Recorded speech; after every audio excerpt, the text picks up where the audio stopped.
Hey guys, what's up? It's 8-Bit Eric, and today we are going to take a look at Mario Rabbids Kingdom Battle on the Nintendo Switch. Holy crap! This is the game that nobody wanted, but we deserved. Kind of like 8-Bit Eric, the YouTuber nobody wants, but you deserve. All jokes aside, this game completely came out of left field, caught me and several other gamers by surprise, and I mean, I would tell you guys what I think about it, but that's what the rest of this video is for. So today, we are going to take a look at, review, and see if Mario Rabbids Kingdom Battle is something that you should switch or ditch. See what I did there? Let's begin the video!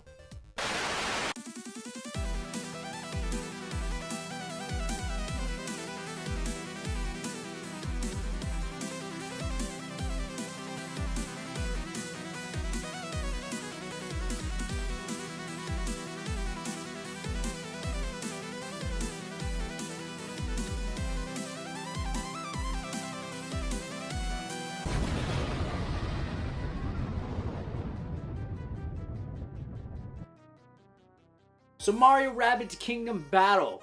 It's been compared a lot to the gameplay style of XCOM, which I personally have never played, and to be quite honest, I'm not a big fan of any tactical RPG type of games. For real, like the thought of this being a tactical game when I first saw the gameplay of it and started reading up on it, kind of turned me off from it. I'm not gonna lie. In fact, if it wasn't a Mario game in any shape or form, I probably would have ditched it. Because I'm not a big fan of the Rabbids. The Rabbids are too much like minions, in my opinion, and I've outgrown that potty humor, believe it or not. So yeah, all jokes aside, Mario Rabbids was something that I was like, really? Is this going to work? In fact, I had a friend tell me that when he got to preview it earlier, ahead of time, that I was not going to believe my mind on how the game was, and he was 100% right. Mario Rabbids Kingdom Battle is everything that I did not expect it to be. The story begins in the bedroom of a young inventor who has created a headset called the Super Merch that confused together items. I guess kind of like Goku and Gotenks. Or Gotenks is Goten and Trunks. I'm stupid. For whatever reason, the Rabbids time traveled to her bedroom, which is covered in Super Mario memorabilia. And somehow one of them manages to put on the headset and cause a whole mess of problems. The Rabbids then get sucked back into the time machine along with a Mario poster and end up in the Mushroom Kingdom, where a whole weird space-time continuum problem happens that has Mario and the gang having to take on the task of recovering the Rabbid with the headset. With the help of some other Rabbids dressed up like Mario characters that didn't go rogue, simple enough of a story and was kind of a neat way to, I guess, explain why the two are going to be combined. Breaks the fourth wall a little bit. I thought it was pretty neat to see in a Mario game somebody that was a fan of Mario. It was like, I don't know, it was really neat to see in my opinion, and it set the stage for things to come. I already knew it was going to be great just watching that. Believe it or not, the whole aspect of that just kind of warmed my heart a little bit. In regards to the worlds, there's about 5 in the game, plus additional content coming out soon. Each world has 8 levels and 1 hidden level each to find, and every single one of them was perfected and definitely captures that Super Mario feel. Throughout the exploration of the game, you'll find several nods to several different Mario games. Seriously, so many funny Easter eggs and nods to previous games can be found. There's like random big-ass question mark blocks and mushrooms and bloopers and Goombas stuck to walls and stuff. I found myself actually walking around the levels quite often trying to see what I could find in the background and stuff, because there's just so much in this game. Very well designed. The presentation, hands down, top notch. This was like an ultimate fan service game for anybody that's a big fan of the Super Mario Bros. Series. The characters themselves and the enemies are also charming and hilarious. Rabbid Peach has such a quirky personality that I feel she personally steals the show. It is truly hard for me to believe that Ubisoft actually made a great Mario game. You could not tell the difference. Ubisoft went above and beyond on this game. Everything about the presentation is very top notch, from the way it looks down to the way it sounds. You'll hear some of your most favorite Mario tunes in here, as well as some new quirky ones that will be in your head constantly. But most importantly, the core gameplay mechanics in battle are spot on.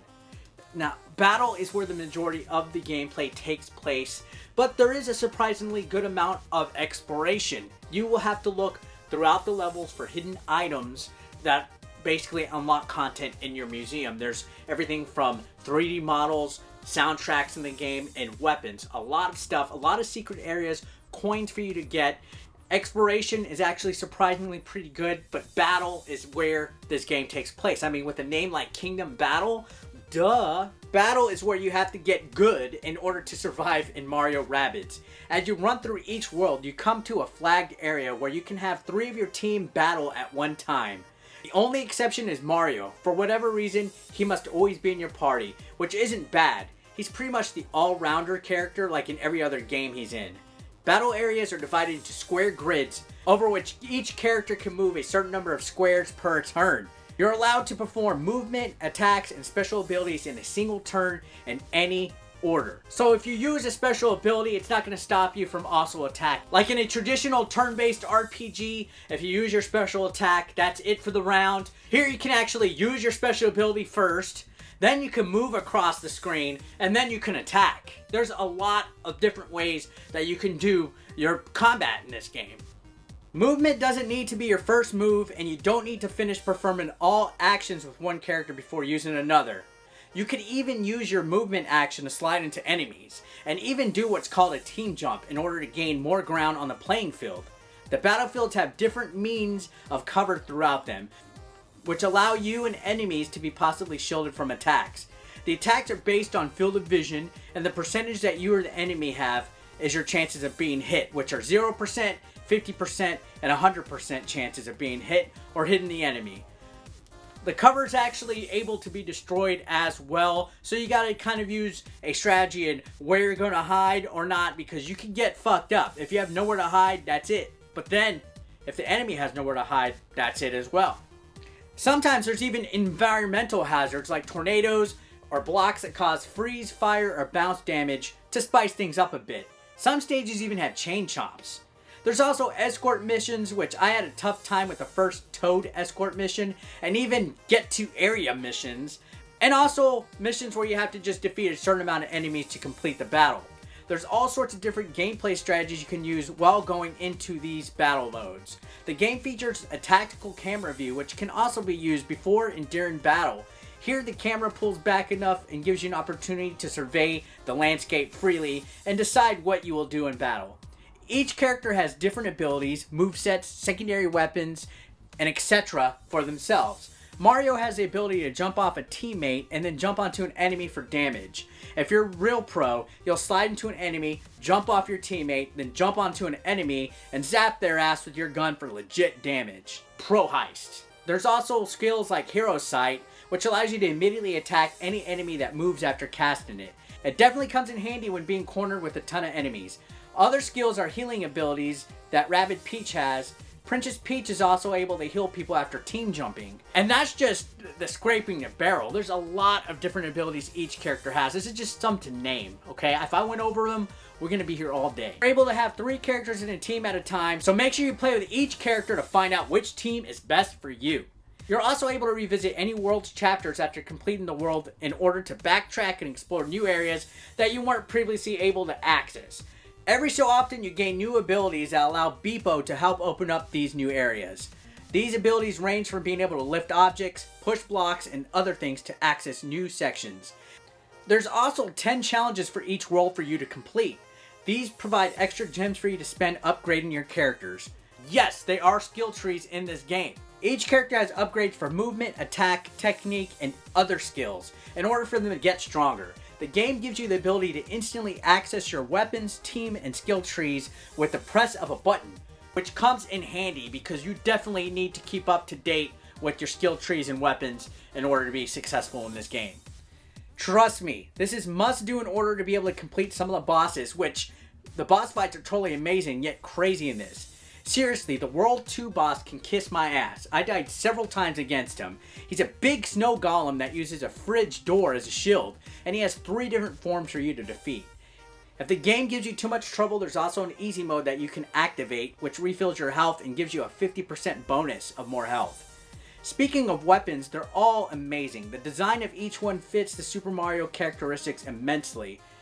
Tons of fucking hilarious weapons in here. The names for some of them, just wonderful. And they each do certain abilities. Some of them cause like honey damage, freeze damage, bounce damage, which works to your advantage in the playing field. If you bounce an enemy across screen, they're farther away from you to attack. So choose wisely. As far as how the game runs, scene transitions, and frame rates would sometimes drop visibly in combat during cinematic action shots, but for the most part this game runs beautifully both docked and portable, and is definitely a joy to play on the go.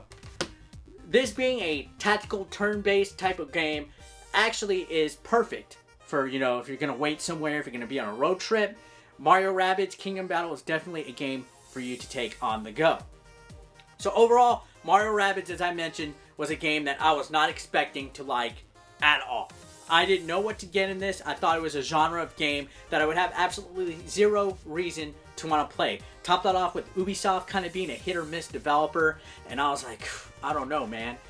But needless to say, I'm definitely glad that I gave it a chance because it exceeded my expectations. I went in this basically thinking this was going to be a mediocre game, but I was shocked. Definitely one of the most fun games I've ever played in my life on any system.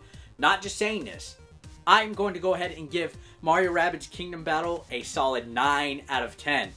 The only thing that I probably would have liked to have on this is online multiplayer, but there's no need for that. You could play local couch co-op though on this. There is a area in the Mushroom Kingdom where local co-op is available for you to battle your friends.